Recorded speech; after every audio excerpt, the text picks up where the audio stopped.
வணக்கம், வந்தனம், நமஸ்தே, நமஸ்காரம், அஸ்ஸலாமு அலைக்கும். இது உங்கள் டிஎம்எம்எல் விசில். இது மக்களோட குரலுக்கான விசில், மக்களோட அறிவுக்கான விசில், மக்களோட ஆர்வத்துக்கான விசில், மக்களோட அவேர்னஸுக்கான விசில், மக்களோட பொழுதுபோக்குக்கான விசில். வாங்க சேர்ந்து எல்லோரும் கேட்கலாம், எல்லோரும் சேர்ந்து போடலாம். TMML whistle. I am very happy. Start music.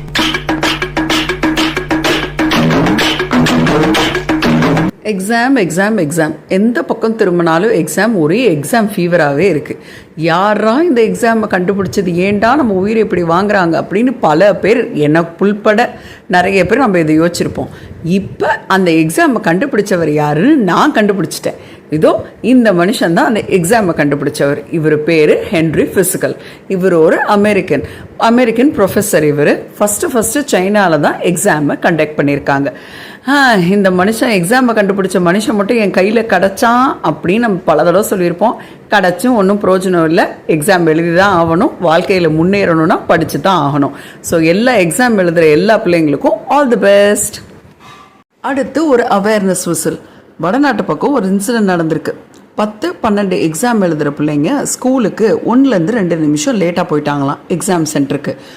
Exam ஆரம்பித்து ஸ்கூலில் கேட்டை சாத்திட்டாங்க. அந்த பேரண்ட்ஸ் எவ்வளோ கெஞ்சுறாங்க, எல்லாம் பண்ணுறாங்க. ஆனால் ஸ்கூலில் கேட்டை திறக்கவே இல்லை. ஏன் அப்படின்னா, கோடான கோடி பிள்ளைங்க கரெக்டாக டயத்துக்கு வந்து லட்சத்தில் பிள்ளைங்க எக்ஸாம் எழுதும் போது இந்த சில பிள்ளைங்க லேட்டாக வர்றதுனால மித்த பேருக்கும் டிஸ்டர்ப் ஆகும். அதனால உங்கள் வருஷமே போனாலும் பரவாயில்ல, இல்லை அடுத்த 6 மாதத்துல 3 மாதத்துல திருப்பி எழுதிக்கோங்க, ஆனால் கேட்டை திறக்க மாட்டோம்னு ஸ்கூலில் சொல்லிட்டாங்க. அதனால பங்க்சுவாலிட்டி, டிசிப்ளின் ரொம்ப முக்கியம்.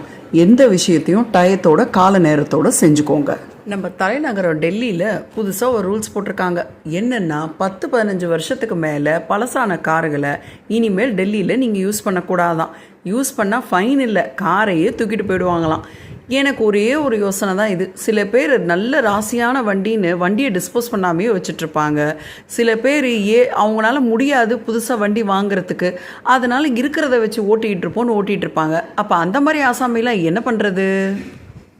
தொடர்ந்து கேளுங்க டிஎம்எம்எல் விசில். இது மக்களோட பொழுதுபோக்குக்காக வேண்டிய விசில், மக்களோட அவேர்னஸுக்காக வேண்டிய விசில், மக்களோட தெளிவுபடுத்துவதற்காக வேண்டிய விசில், மக்கள் குரலான டிஎம்எம்எல் விசில்.